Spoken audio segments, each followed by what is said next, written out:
За, юу гэсэн guys, тэгээд Enderman-ийн тухай сонирхолтой баримтууд part 2. За, тиймээс guys, like болон subscribe дараад үзээрэй. Тэгээд инжээтэй видео. Enderman, Slenderman дээр үндэссэн боловч SCP-096-аас ганц хоёр нарийн ширээ зүйлийг үндэссэн бол ерөөсөө гайхгүй.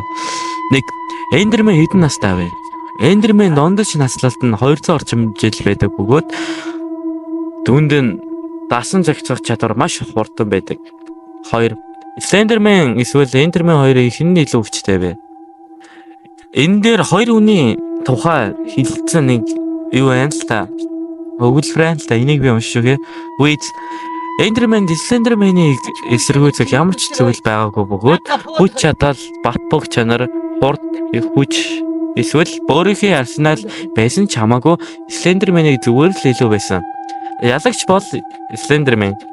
Enderman яагаад уралдаг вэ? Түүний зан төлөв нь тоглож эсвэл өөр тахаарагч руу дайрч байгаа Enderman-ыг өдөө хадгалж болно.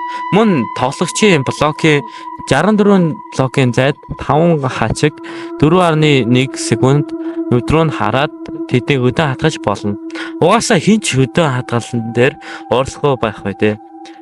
Enderman-ууд яагаад Endermite үзээ яддаг вэ? Enderman-ууд Endermite-уудад дайсанцдаг. Enderman телепортлох үед Endermite-ууд 15% энэ нь Endermite-ийн үржил тус бүр 1% буурдаг. Өндөглөх магадлал 15% тоглож Endermite-д софт ашиглах үед 5% үрждэг.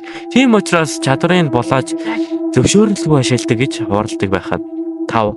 Enderman Slenderman дээр үндэслэн алдартай соёл 2011 онд Minecraft тимийг хамгаалагчсан хязгаарлагдмал орчинд ND тоглоомыг бүтээгсэн Marcus Hoch Persson тоглоомн дээр шинэ дайсанагч бүлэглийг нэгсэн бөгөөд Reddit болон Google Plus дээр олон хэрэглэгчид Slenderman-тэй ижил төстэй байдлаар сэтгэгдэл бичгэд тэрээр Enderman гэж нэрлэжээ. Нэг иймэрхүү байлаа guys. Таалагдсан бол like болон subscribe дараарай. See you next time. Peace.